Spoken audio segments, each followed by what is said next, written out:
what happens is the water falling from sometimes miles up has tremendous energy. It hits the ground, dislodges soil particles, pops them up, and then usually we get caught in the flow and get washed down into the streams. It's one of the biggest problems for bays right now. It's not just chemical type pollution, it's sediment loading. Whether it's coming off the farms, whether it's coming off the yards, and it's burying things like the oysters and burying, the seagrasses and things. So what we did is we got rid of the tree canopy. So now the water hits directly. It used to be that the water would hit the tree canopy, it kind of hang there a little bit, and it just gradually fall. Take all the energy out of that water. We did have runoff, but we would have maybe 20% of the water would actually run off, which is good because the streams needed water. That water needed to move.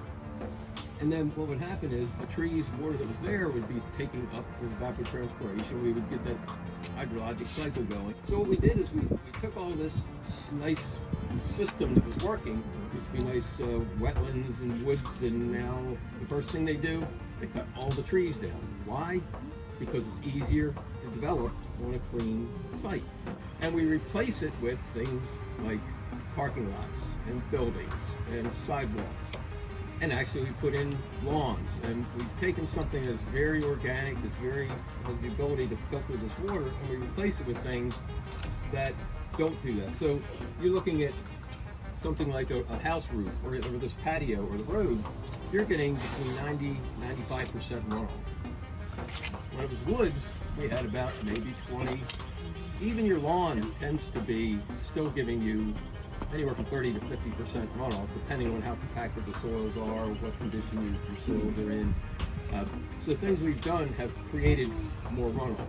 So what does that mean? What can we do here? Well, the things we're seeing, we react to what we see, not necessarily the reality of what's happening.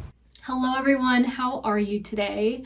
I hope you're having a really good day so far. If you are new here, my name is Taylor, and this is Starship Enterprise, and we come to you from Baltimore City, Maryland. And here on my YouTube channel, I feature content that is generally focused on knitting and spinning.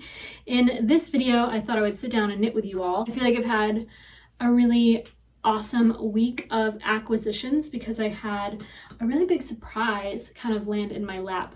I had spoken to my parents on the phone, but the subject of my late grandmother's handbags came up, and she said that she had a handbag of hers, and I asked her to send me a picture, and when I saw it was a Fendi doctor bag, I don't know anything about designer stuff except it's very expensive and I could never afford it.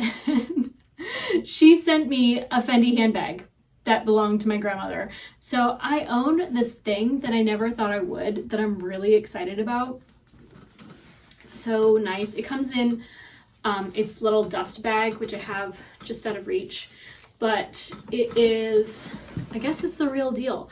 It's from a year prior to 1980, which is when they started putting serial numbers on their handbags. Right before sitting down to record, thought I would see how many skeins of yarn would fit in here, and it fits 400 grams of yarn very well. I wonder how your week has been going. Is it good? How you doing? How you doing? How you doing? How you doing? How you doing? How you doing? How you doing? In this week's video, I wanted to sit down midweek to record, talk about all the knitting things before Saturday, because on Saturday, my friend and realtor Lorraine is hosting a workshop at her home about rain gardens, and I thought that sounds way too cool to pass up.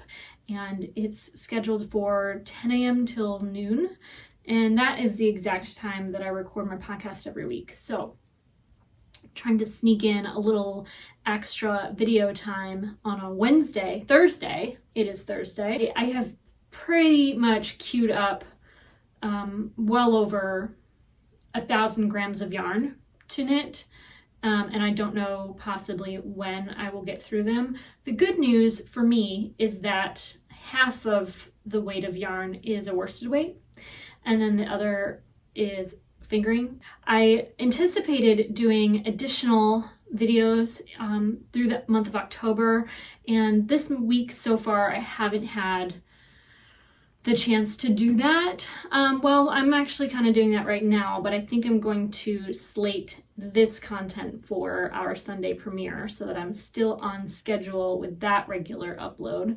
But hopefully before the end of the month, I will have some bonus content for you. I thought if you were super excited to hear about some of my skincare holy grails, I would talk a little bit about at least a few new products that I've been using and really, really enjoying. We can get into that a little bit later. I'm currently knitting a linked hat, which is a really cute little cable hat pattern with some Harrisville Designs shade.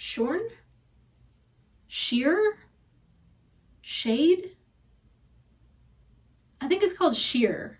I don't know. It's the undyed DK weight yarn of theirs. I showed it in a recent video, so you probably know what I'm talking about. But I am knitting a hat for my boss, and I'm planning my Rhinebeck outfit because I think Rhinebeck is next weekend. So I have about 1 week and a weekend to have everything sorted.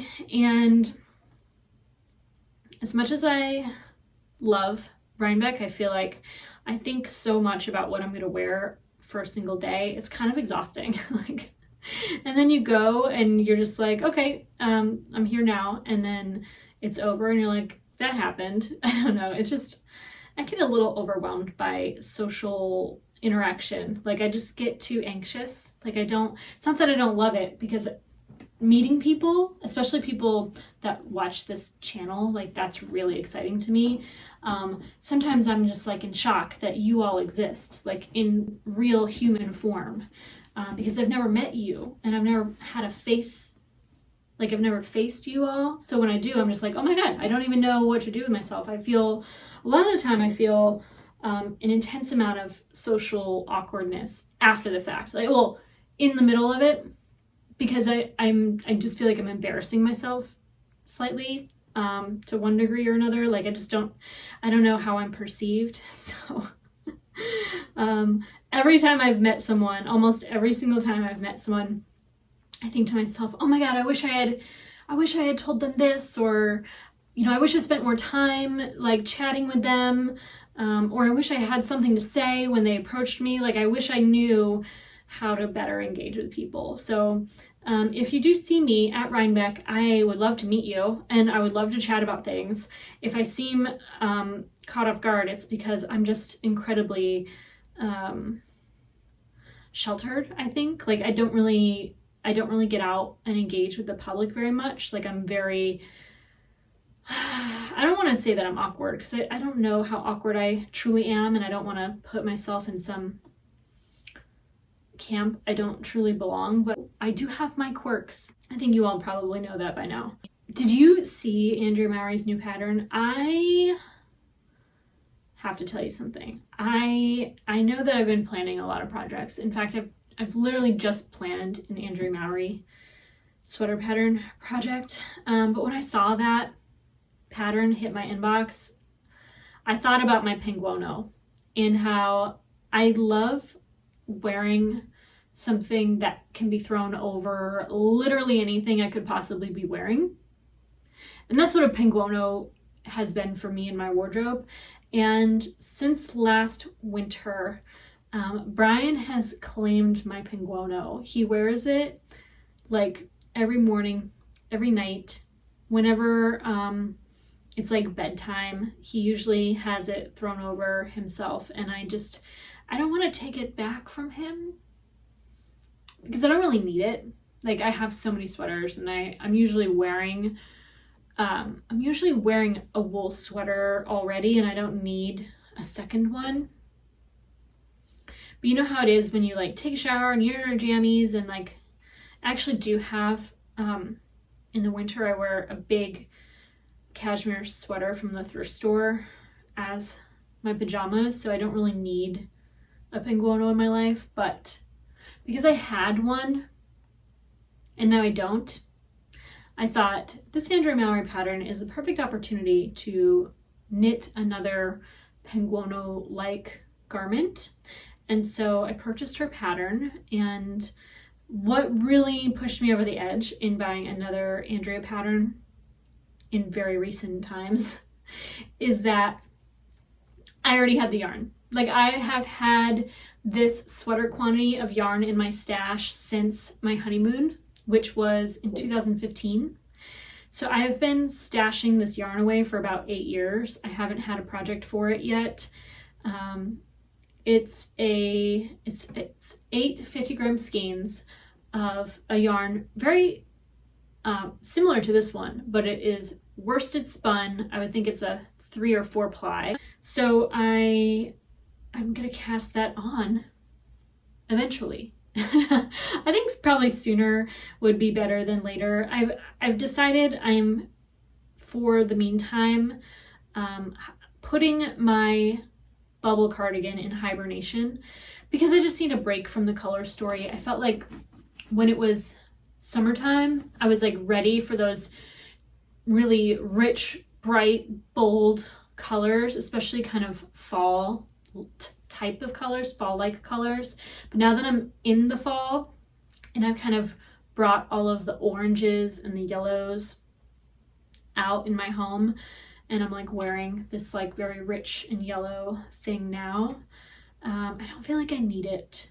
I don't really need that. I might make it a priority before the summer to have it ready to wear as a light fingering like cardigan. I think that'd be a really nice sort of spring to summer transition piece.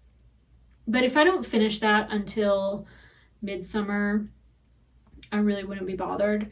The only other project I have in progress is the Stephen West Slipstravaganza shawl, which I do want to finish before January.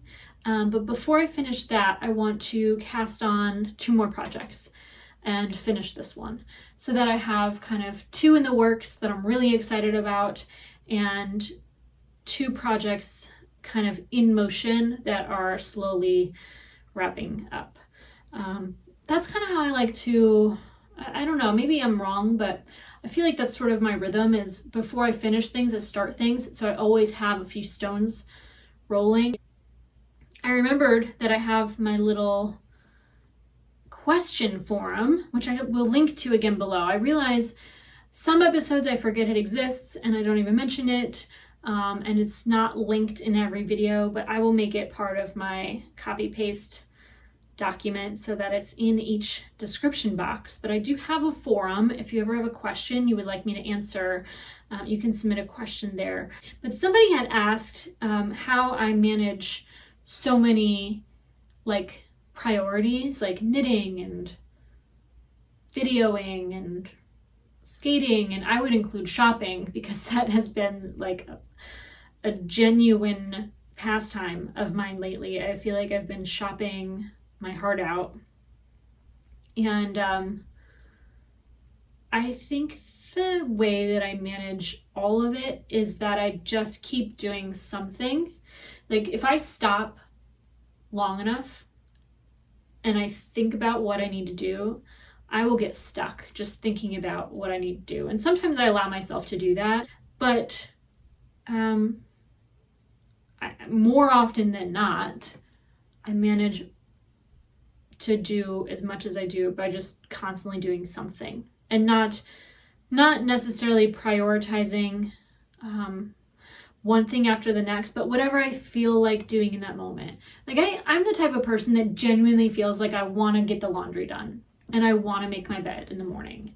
I want to dust the wood furniture in my bedroom once a week. I want to bleach my toilet bowl and wash the fixtures in the bathroom. Like those are things that I genuinely enjoy. Like I get a sense of accomplishment from tasks like that because they show a reward, you know, like after you clean up the bedroom and you make the bed and you wipe down, because I get a really dusty bedroom. I don't know about you, my bedroom gets so dusty like every week. I think it's a combination of the sheets and the pets. I'm not sure, but once I get all that done, it just feels nice. And especially like when you put fresh sheets on, I really like it. And then I will let my yarn room, like everything outside of frame here, I will really let it get quite untidy. And then about once a week or every 2 weeks, I will do a declutter and I will tuck everything away. And I don't really clean the surfaces in this room as often, but I will pick everything up and put everything away. And it just gives me a nice clean slate. Like having a tidy space, when I don't have a tidy space, I feel very sort of ungrounded and disorganized, and I can't really think through what I need to get done because I look at it and I just see it as something that has to get done in itself, and that is a huge distraction for me. I think that I'm very distracted by my surroundings.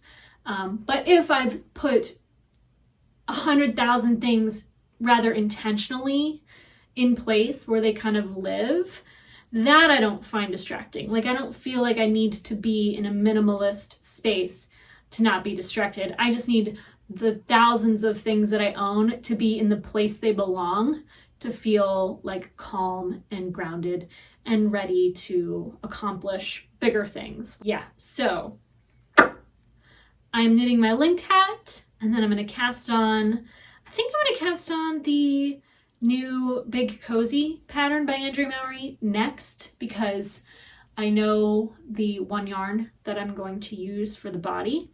And then the contrast color yarn, I actually have two options. Why don't I show them to you?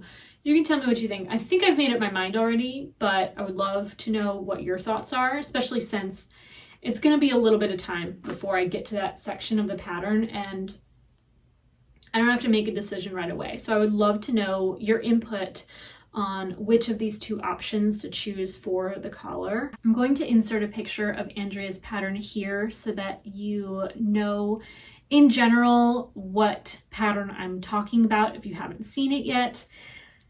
And this is the main color that I have in my stash that I plan to knit this with.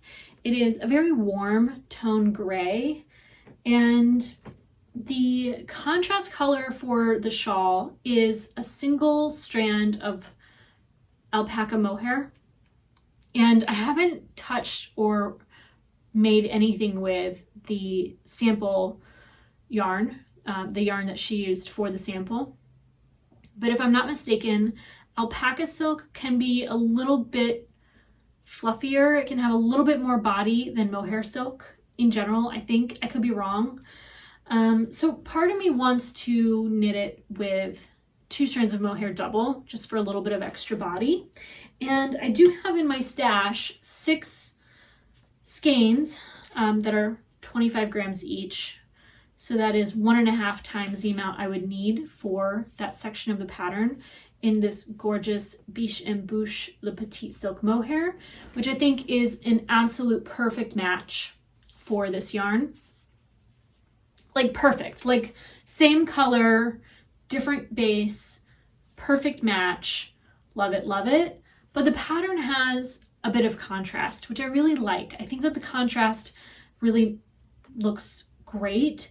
And I wanted to use a single skein of silk mohair that I've been trying to find a project for in my stash, but it's only 50 grams and I know that I need 90. And because it's held single, I would have to introduce stripes, which I'm not planning to do. So that's a no-go.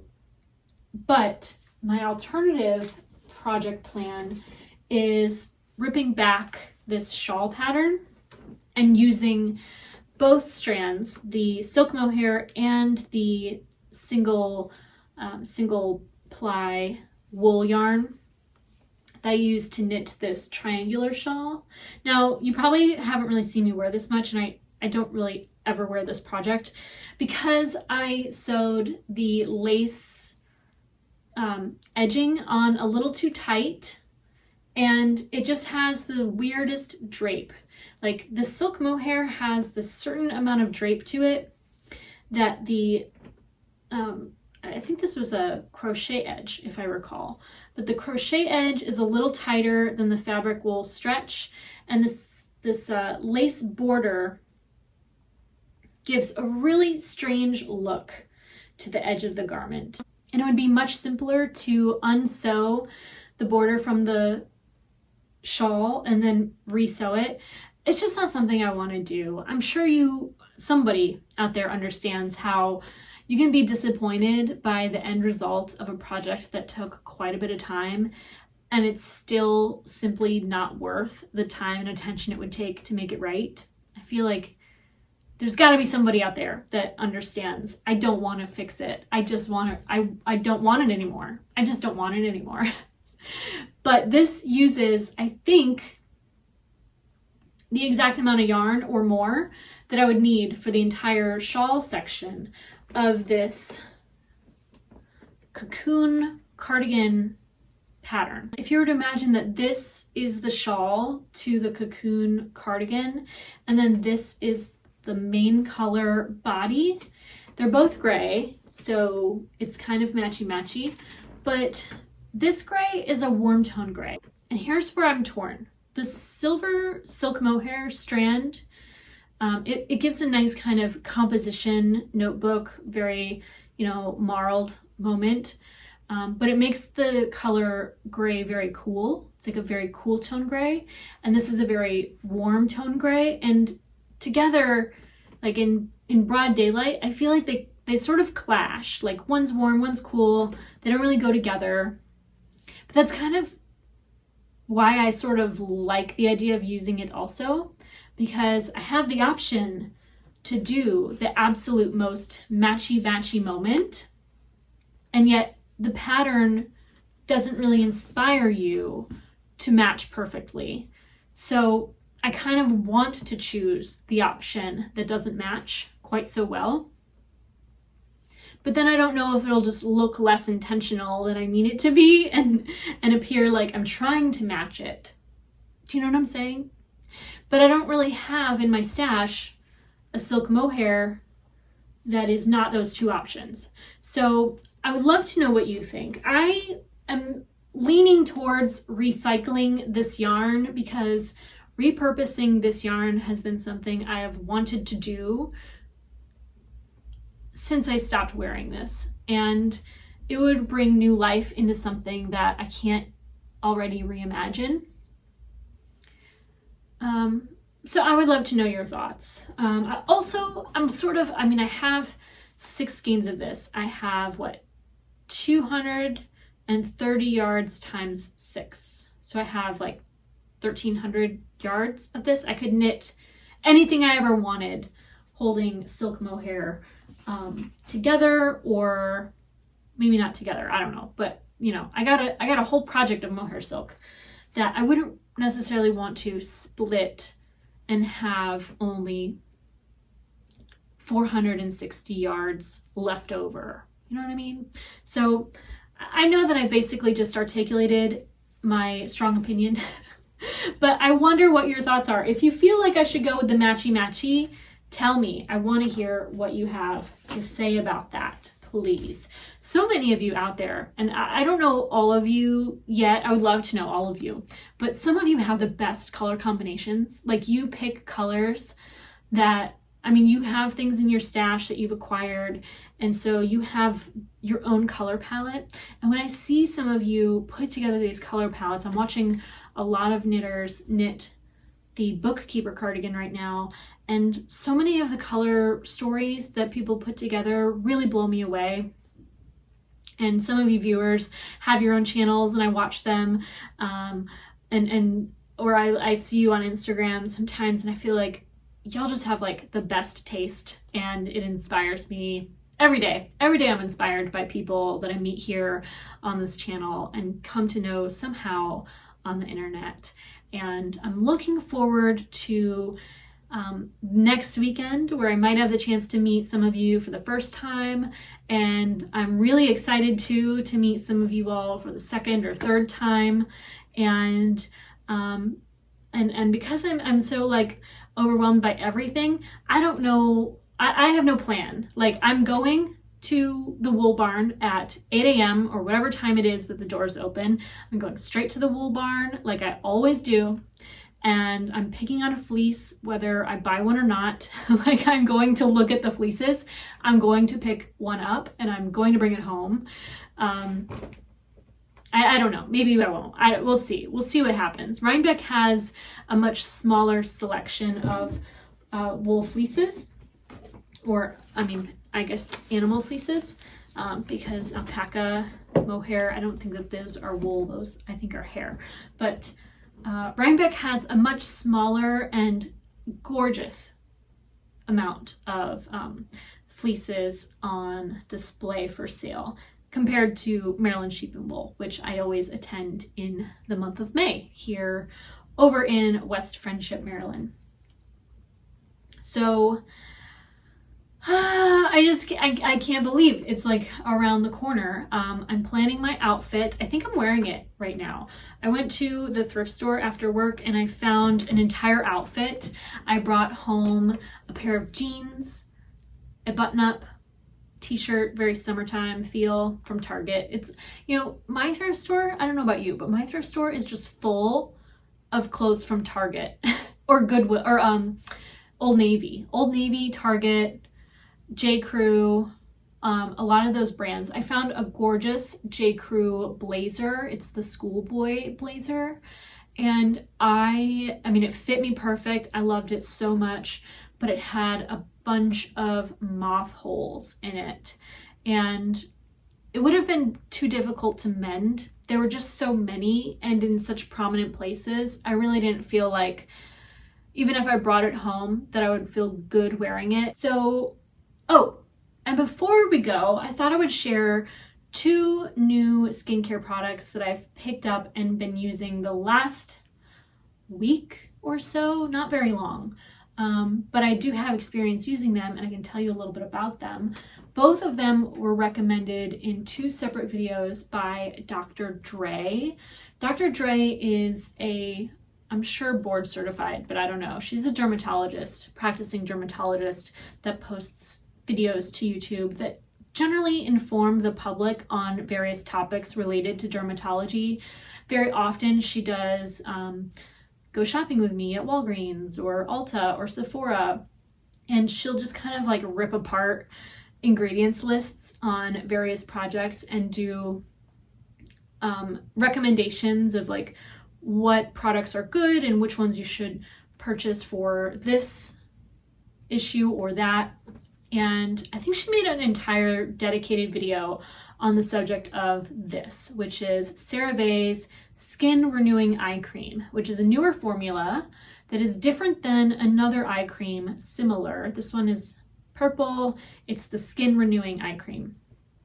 And I can't tell you what the active ingredients are because I don't have the box that this was purchased in, and it doesn't have it listed, and I'm not that invested in educating the public on skincare, but I would recommend you check out Dr. Dre's video. I'll just leave a link to it so that you know as much as I do about this, but I did pick it up.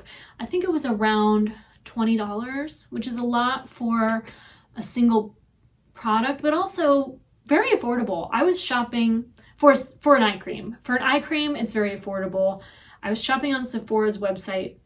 I couldn't find an eye cream for less than like $38 or $40. So to find one that was only $20 did feel like a deal, and I'm enjoying it. So it feels like whatever active ingredients there are in this are like doing a job. It doesn't feel like this is the type of eye cream that's just straight up moisturizing. Like, I have used a few eye creams in the past. One I can think of off the top of my head is Bobbi Brown's like ultra moisturizing, or like ultimate, or it's like the mega moisture type of eye cream of hers. It's just too rich.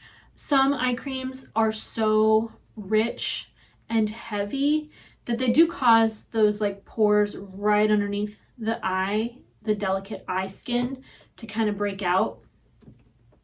And this one hasn't caused any breakouts. And then the second product is also a Ceravé product. It's the Skin Renewing Night Cream. So I got a little duo moment happening. And this is very rich. It is heavy. It is moisturizing. It is, in a small amount, all that I need for those fall and winter nights where the air is getting cooler, your skin is getting a little bit more dry. But also, I could see myself extending the use of it even in the summer. Some people use a heavier product at night that really just like seals in the moisture of the skin to prevent transepidermal water loss overnight. I do think, though, the two best skincare secrets are drink lots of water and stay very hydrated, and eat a clean diet full of fruits and vegetables. Or mostly vegetables until maybe your metabolic system can handle that sugar intake of lots of fruits. So I don't know a lot about nutrition, but I do love learning about nutrition. And I was listening to a New to Me podcast today at work. It's like 3 hours long, but it is so good.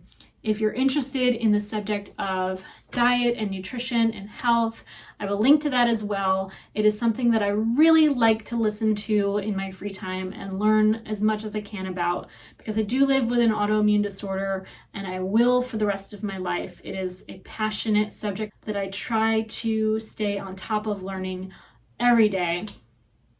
And I will link to that podcast below, as well as Dr. Dre's video. And I might be able to find the one she talks about this one as well. We'll see. But I want to thank you all so much for being here. If you want to find me on social media, my name is Taylor E. Owen on Ravelry, Instagram, and Twitter. Again, I want to thank you again so much for sitting with me and chatting. And if you like this video, give it a thumbs up. It helps so much in growing my channel here on YouTube. If you haven't already, do please subscribe. I wonder why you haven't already by now, you know? Like, we're how far into this video and you haven't subscribed yet? Like, that's weird, right? Just, I mean, you don't have to. Like, you don't, but anyway, thank you all so much. Take care.